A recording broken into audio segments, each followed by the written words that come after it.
प्रत्याशी हैं, यहाँ की बेटी है, आपको आशीर्वाद देना है, क्योंकि आपको पता चल गया है जुमले वाली सरकार केंद्र के साथ साथ झारखंड में भी जो छोटे मोटे यहाँ पे आप लोगों ने मौका दिया, आप ही लोगों ने मौका दिया था ना, MP बनवाया था ना, मुंह तो नहीं दिखाया उन्होंने, काम तो बहुत दूर की बात हो गई। तो आपको करारा जवाब देना है, आप ही जनता जनार्दन है, आप ही वो ताकत है, आपका एक एक वोट जो आप लोगों का बहुमूल्य है, जो पिछले बार जो MP बने हुए हैं उन्होंने बेकार कर दिया, आपकी आशाओं को खत्म कर दिया, आपके सपनों को खत्म कर दिया, आपकी अपेक्षाओं को खत्म कर दिया, उनको करारा जवाब देना है।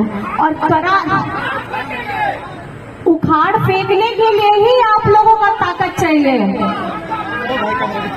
और जैसे मैं आपको बता देना चाहती हूँ, ये प्रत्याशी के साथ साथ आपके पूर्व मुख्यमंत्री हेमंत सोरेन जी के साथ भी इन लोगों ने यही किया है कि नहीं किया है? जिस व्यक्ति ने 2019 के चुनाव के बाद आप लोगों का समर्थन पा करके हम लोगों ने गठबंधन की सरकार बनाई थी, उसके 4 साल के कार्यकाल होते होते ये लोकसभा चुनाव आते आते उन लोगों को समझ में आ गया कि अगर ये मुख्यमंत्री आदिवासी, दलित, पिछड़ा, अल्पसंख्यक, गरीब, गुरबा, मजदूर, किसान का अगर ये देखभाल करने वाला मुख्यमंत्री अगर बैठेगा तो यहाँ का लोकसभा ये लोग जीत नहीं पाएंगे। लेकिन अब मैं ये सवाल आपसे पूछना चाहती हूँ कि क्या अब झारखंड में 14 की 14 सीटें इंडिया गठबंधन आएगी कि नहीं आएगी?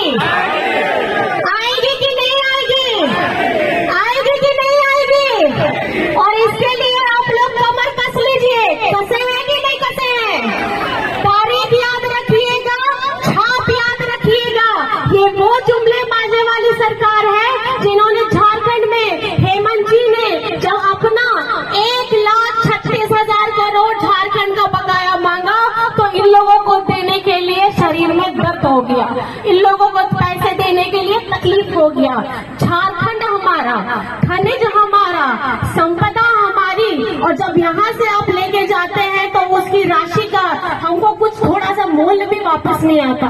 गिन गिन करके 20 से 23 साल हो गए, सबसे ज्यादा शासन करने वाले बीजेपी के लोग थे, और इन लोगों के मुंह में इतनी जबान नहीं थी कि झारखंड का 1,36,000 करोड़ हम वापस अपने झारखंड में अपने लोगों के विकास के लिए, अपने हर समाज के लिए, हर वर्गों के विकास के लिए इस्तेमाल करते। हम स्कूल बनाते, हम हॉस्पिटल बनाते, हम यहाँ के लोगों को रोजगार देते, और हमारे जो यहाँ पर में तकलीफ हो रही है जल की, पानी की, सिंचाई की, सब लोगों की जितनी तकलीफ है, छोटी छोटी बड़ी बड़ी, उसका समाधान होता। लेकिन इन लोगों को हो गया तकलीफ, और जिसके लिए आप लोगों को समझना होगा ये पैसा आपका था, इस पैसे से आपका परिवार बढ़ता, इस पैसे से आपकी जितनी आय संपत्ति वो बढ़ती, जिन्होंने छीन लिया केंद्र सरकार ने।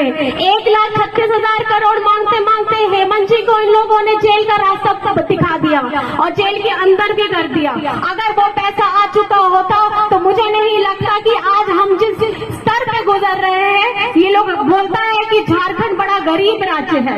हम लोग गरीब नहीं हैं। इस धरती के नीचे इतने खजाने पड़े हैं कि इन लोगों की गिट्ट नजर है कि वो धरती यहाँ से लोगों को हटाया जाए और इसको खोद करके इसका खजाना लेके चला जाए। और लेकिन इसका एक बकाया भी हम लोगों को किराया होता है ना, आप लोग अपने घर में अगर किसी को एक कमरे का किराया देते हैं तो उसके लिए कुछ एक मूल्य तो रखते हैं कि नहीं रखते हैं?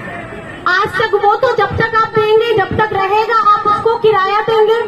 लेकिन जब हमारी संपदा, हमारा संसाधन, हमारा सब कुछ होते हुए भी झारखंड के 20 साल से जिन्होंने भाजपा लोगों ने शासन किया, उनके मुंह में लग गया टेप। क्यों? क्योंकि वहां पे उनके डबल इंजन की सरकार थी, वहां बोल नहीं सकते थे। लेकिन आपका अपना बेटा, आपका गरीब परिवार का बेटा शिबू सोरेन विषम गुरु जी का बेटा, जो बाबा ने अपना तकलीफ झेल करके, अपने परिवार को छोड़ करके, अपने बच्चों को छोड़ करके ये झारखंड राज्य बनाया था, जिस उद्देश्य के साथ बनाया था, वो आज हेमंत जी पूरा कर रहे थे। लेकिन इन लोगों को उसमें भी तकलीफ तकलीफ हो गई। आप लोगों को मैं पूछना चाहती हूँ, सर्वजन पेंशन की योजना का लाभ आप लोगों को मिल रहा है कि नहीं मिल रहा है? मिल रहा है कि नहीं मिल रहा है?